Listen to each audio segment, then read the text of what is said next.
Hello, once again, a very good morning, all of you. Today we are going to discuss a very important topic. Okay, so please listen attentively and watch carefully. Okay, चलिए देखते हैं ध्यान से क्या है। Complex number polar form very important. चलिए मैं आपको समझाने की कोशिश कर रहा हूँ। Let Z equal to X plus iota Y be any complex number which is represented by point p x y on the complex plane। Complex plane कहने का मतलब कॉम्प्लेक्स नंबर को जिस प्लेन पे रिप्रेजेंट करते हैं वो होता है कॉम्प्लेक्स प्लेन, या और उसका नाम एक और है एर्गेंट प्लेन। ओके, चलिए तो आप सिंपली एक्स एक्सिस और वाई एक्सिस का रिप्रेजेंटेशन 10th क्लास से ही पढ़ते आ रहे हो, 9th क्लास से इवन आप पढ़ते आ रहे हो। ठीक है, तो मैंने एक्स एक्सिस और वाई एक्सिस नोटेशन दे दिया। ठीक है, रिप्रेजेंट कर दिया। अब किसे रिप्रेजेंट कर रहा हूँ? Z equal to X plus iota Y को। किस पॉइंट से? पी एक्स वाई से। ये रियल पार्ट को फर्स्ट लिखते हैं और इमेजनरी पार्ट को सेकंड में लिखते हैं। जो कोऑर्डिनेट लिखते हो ना, ये एक्स और वाई, जैसे हिंदी में भुज और कोटि और इंग्लिश में एब्सिसा और ऑर्डिनेट बोलते हो, तो ये रियल नंबर होता है, ये रियल वाला पार्ट एब्सिसा, और ऑर्डिनेट होता है इमेजनरी वाला पार्ट। लिख दिया। और इसके जो वैल्यू होंगे मैंने इंडिकेट कर दिया है। इन जनरली हम लोग फर्स्ट क्वाड्रेंट में लेना पसंद करते हैं। आप वैसे इस पी पॉइंट को कहीं भी किसी क्वाड्रेंट में ले सकते हो, सब जगह थ्योरी सेम बनेंगे। ठीक है, तो मैंने इंडिकेट कर लिया पी एक्स कॉमा वाई, यहाँ से लिया है मैंने। ओके, ये वाला एक्स है और ये वाला वाई है।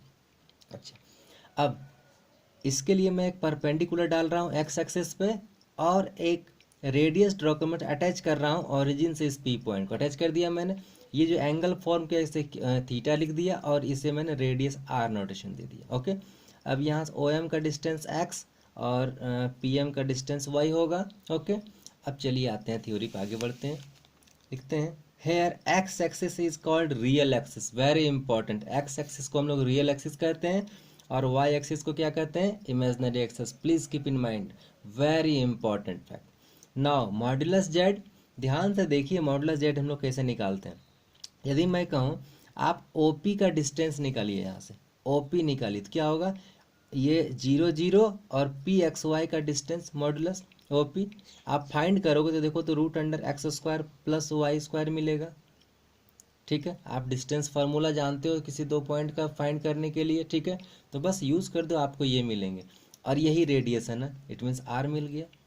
तो कहने का मतलब रेडियस या मॉडुलस ये दोनों सेम है। ठीक है, mod Z equal to R हम लोग लिख सकते हैं और ये यूज़ करेंगे। अब चलते हैं in right angle triangle O M P. O M P right angle triangle, right angle बना हुआ है। आप साइन थीटा और कॉस थीटा दोनों निकालिए। तो मैंने पहले कॉस थीटा निकाला है। कॉस थीटा क्या निकालते लिखते हो? B by H. तो cos theta B by H, तो बी तो ओ एम मिल गया आपका और एच मिल गया ओ पी। ओ एम का वैल्यू देखिए एक्स है और ओ पी का वैल्यू आर है, लिख दिया मैंने। अब और जस्ट इसे क्रॉस मल्टीप्लाई सिंप्लीफाई कर दो तो एक्स इक्वल टू, इस आर को मैं यहाँ ले गया तो मिल गया X equal to R cos theta. समझ पाए बात? एक बार और चलते हैं, इस बार हम साइन थीटा निकालते हैं सेम ट्रायंगल में। तो साइन थीटा इक्वल टू क्या लिखते हो? पी बाय एच लिखते हो। तो पी कौन सा मिल गया? P M by O P. P M का वैल्यू देखिए वाई है गिवन यहाँ आपको, और ओ पी का आर है। तो वाई इक्वल, ये आर को इधर ले जाओ, सेंड कर दो, क्या हो जाएगा? Y equal to R sine theta. चलिए बहुत बढ़िया, बस हो गया। अब ये दोनों पॉइंट को हमें बस यहाँ पुट कर देना अपने जगह पे। जेड पे, जेड हमारा था ना एक्स प्लस आयोटा वाई, यहाँ वाच कीजिए था। बस एक्स का वैल्यू एक्स के प्लेस पे पुट कर रहा हूँ, आर कॉस थीटा ये वाला, और वाई का वैल्यू आर साइन थीटा। अब यहाँ से आर कॉमन निकल गया, cos theta plus iota sine theta. This is which is polar form. यही हमारा पोलर फॉर्म है, जहाँ आर का वैल्यू क्या है? Modulus Z. मॉडुलस जेड निकालने जानते हैं हम लोग। अच्छा, इस थीटा को हम लोग एम्पलीट्यूड कहते हैं, आर्ग्यूमेंट भी कहते हैं। क्या कहते हैं? एम्पलीट्यूड या आर्गूमेंट। वेरी इंपॉर्टेंट, आप याद रखेंगे इसे। और थीटा क्या, और यहाँ पे थीटा का वैल्यू क्या होता है? माइनस पाई से पाई के बीच। Theta is greater than minus pi and less equal pi. Theta का वैल्यू बिल्कुल याद रखेंगे आप, इससे ज़्यादा ये नहीं होगा। अच्छा, आगे चलते हैं प्रोसेस ऑफ फाइंडिंग। कैसे हम लोग प्रोसेस करते हैं, फाइंड करते हैं थीटा। यही इंपॉर्टेंट होता है आपके पोलर फॉर्म में, क्योंकि आप रेडियस तो बड़ा इजीली फाइंड कर लेते हो, मॉडुलस ये थीटा फाइंड करना वेरी इंपॉर्टेंट। मैं फिर से बोल रहा हूँ, ध्यान देंगे आप, नोट लिखा है। For Z equal to X plus iota Y, आपको यदि जेड ये गिवन है, देन सबसे पहले आप फाइंड कीजिए अल्फा। अल्फा यहाँ कुछ नहीं है, अपने मन से न्यू एक टर्म इंट्रोड्यूस किया गया है, जिसका value tan inverse modulus Y by X लिखते हैं।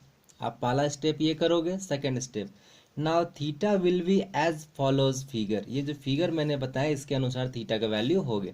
अब ये जो अल्फा यहाँ से कुछ ना कुछ आपका वैल्यू निकल के आएगा। कैसे निकल के आएगा ये मैं किसी क्वेश्चंस में डिस्कस करूंगा। नाउ थीटा इस फिगर के अनुसार, तो मैंने क्या किया है, फिगर को समझिए important. X axis Y axis लिख दिया पहले, ठीक है। अब यदि हमारा कॉम्प्लेक्स नंबर फर्स्ट क्वाड्रेंट में होगा, अब बोलिएगा फर्स्ट क्वाड्रेंट में कैसे होगा, जैसे मैंने यहाँ पी एक्स वाई को रिप्रेजेंट किया था ना इस पॉइंट से। यदि ये सपोज यहाँ रहता 3 और यहाँ रहता 4, ठीक है, तो x भी आपका पॉजिटिव है, y भी पॉजिटिव है, तो फर्स्ट क्वाड्रेंट में जाएगा। यदि x रहता पॉजिटिव और y रहता निगेटिव, तो कौन से क्वाड्रेंट में चल जाता, फोर्थ में जाता। मतलब आप इसको देख के समझ सकते हो हमारा कौन सा क्वाड्रेंट में है। यदि x भी निगेटिव में रहता, y भी निगेटिव में, तो ऑब्वियसली थर्ड क्वाड्रेंट में जाता, क्योंकि थर्ड में दोनों निगेटिव होते हैं। मतलब हम लोग समझ सकते हैं इससे कि कौन से क्वाड्रेंट को फॉलो कर रहा है। तो बस आते हैं, यहाँ मैंने लिखा है थीटा इक्वल टू अल्फा, हमें थीटा फाइंड करना है इन फर्स्ट क्वाड्रेंट। यदि हमारा कॉम्प्लेक्स नंबर फर्स्ट क्वाड्रेंट में होगा तो थीटा का वैल्यू जो फाइंड करना है वो अल्फा के बराबर होगा, जो अल्फा आप यहाँ फाइंड करके रखो स्टेप 1 में। ओके, अच्छा, यदि सेकेंड क्वाड्रेंट में हमारा कॉम्प्लेक्स नंबर आ गया तो थीटा का वैल्यू होगा पाई माइनस अल्फा। देखिए यहाँ पे एंगल पाई बनेगा ना इस स्ट्रेट लाइन पे, हम लोग एंगल हमेशा यहाँ से मूव करते हैं, ऐसे ऐसे ऐसे चलते हैं, एंटी क्लॉकवाइज चलते हैं ना, तो ये पाई नोटेशन होगा ना। ओके, तो यहाँ होगा पाई माइनस अल्फा सेकेंड क्वाड्रेंट में। थर्ड क्वाड्रेंट में क्या होगा, जस्ट इसका अपोजिट, सेकेंड क्वाड्रेंट का अपोजिट। देखिए मैंने यहाँ पाई माइनस अल्फा है तो यहाँ कर दिया अल्फा माइनस पाई। ओके, और फोर्थ में फर्स्ट क्वाड्रेंट के अपोजिट, कहने का मतलब यहाँ जस्ट मैंने रिवर्स डायरेक्शन ले लिया है। यहाँ पे थीटा इक्वल टू अल्फा है तो यहाँ ले लिया theta equal to minus alpha. बात समझ पाए, ये आपको रूल यूज करना है फोर्थ क्वाड्रेंट में, क्योंकि आपको क्वाड्रेंट पहले से पता रहते हैं आपके कॉम्प्लेक्स नंबर किस में है। चलिए एक क्वेश्चन डिस्कस करते हैं, very important example. z equal to -1 plus iota root 3, ये गिवन है आपको। मैं चाहता हूँ इसका फाइंड करूँ, इसे पोलर फॉर्म में रिप्रेजेंट करूँ। सबसे पहले मैंने कर दिया modulus z under root real part square plus imaginary part square लिख दिया, ये आ गया 2, और इसी को मैंने r भी कह लिया क्योंकि r भी यही है हमारा। चलिए आगे बढ़ते हैं। Now alpha equal to, alpha कैसे मैंने फाइंड करने का बताया था, tan inverse modulus Y by X. तो टेन इनवर्स वाई का वैल्यू रूट 3 और एक्स का वैल्यू -1, ठीक है। अब मॉडुलस लिया हुआ तो ये पॉजिटिव बन जाएगा, टेन इनवर्स रूट 3।